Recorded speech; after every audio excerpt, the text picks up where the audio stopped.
দর্শক, আজকের ভিডিওতে আমি আপনাদেরকে এমন একজন বুদ্ধিমান মানুষকে দেখাবো যিনি প্রচলিত পদ্ধতির বাইরে গিয়ে নিজের বাড়ির উঠোনে বিভিন্ন রকম উচ্চ ফলনশীল শাকসবজির চাষ করেছে, পাশাপাশি মুরগির ফার্ম আরো অনেক কিছু রয়েছে।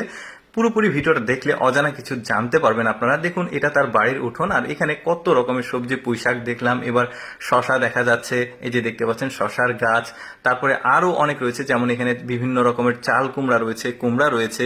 বেশ দারুণ কিন্তু। এবং তিনি কিভাবে চাষাবাদ করে, কিভাবে জমি প্রস্তুত করে, সবকিছুই আপনাদেরকে দেখাবো, তাহলে কিন্তু আপনারা নিজেরা অনুপ্রাণিত হবেন। এই যে উচ্চ ফলনশীল টমেটো রয়েছে, তারপরে এখানে কিন্তু কলমি শাক করেছে, এই যে দেখতে পাচ্ছেন এখানে ফলও করেছে, মানে এই যে আঙ্গুর দেখতে পাচ্ছেন। শুধু যে শাকসবজি এমনটা না, আরো বিভিন্ন প্রজেক্ট তার এই বাড়ির উঠোনেই রয়েছে।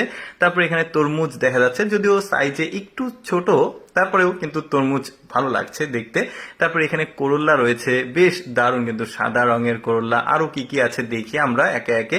এখানে রয়েছে কিছু শাক জাতীয়, বেশ চমৎকার। এটা সম্ভবত খোড়ার ডাটার ওই রকম হবে। তারপরে এখানে পালং শাকের মতো একটা শাক, বাট পালং শাক না ওদের দেশের।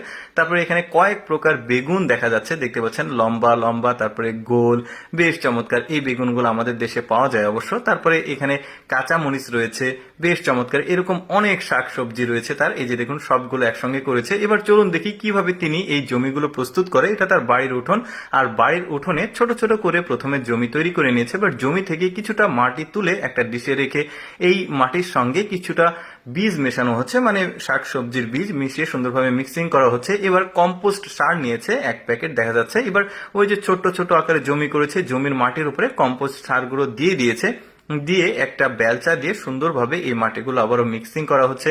তারপর একটা নিড়ানির মতো এটা দিয়ে মাটিগুলো আরো সুন্দরভাবে ঝরঝরে করে দেওয়া হলো। এবার পানি দেওয়া হয়েছে, পানি কিন্তু একটু বেশি দেওয়া হচ্ছে। পানি যখন শুকিয়ে গেছে, এখন নিয়ে এসে ওই যে বীজ মিশ্রিত যে মাটিটা, ওইটা ছিটিয়ে দিচ্ছে এই জমিটার উপরে। তারপরে গুঁড়ো দিয়ে দেওয়া হচ্ছে, ধানের গুঁড়ো আর কি, গুঁড়ো বা কুড়ো যেটাই হোক।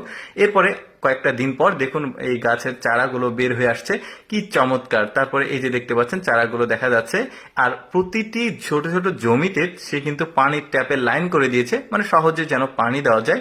তারপরে নিড়ানি দিয়ে গাছগুলো বড় হলে আরেকটা জমিতে লাগে, নিড়ানি দিয়ে এগুলো কিন্তু সুন্দরভাবে প্রস্তুত করে। ওই যে বললাম তার কিন্তু মুরগির ফার্মও রয়েছে, যে দেখতে পাচ্ছেন, পাশাপাশি শাকসবজির পাশাপাশি সে কিন্তু মুরগির ডিম পাচ্ছে, মুরগির মাংস পাচ্ছে।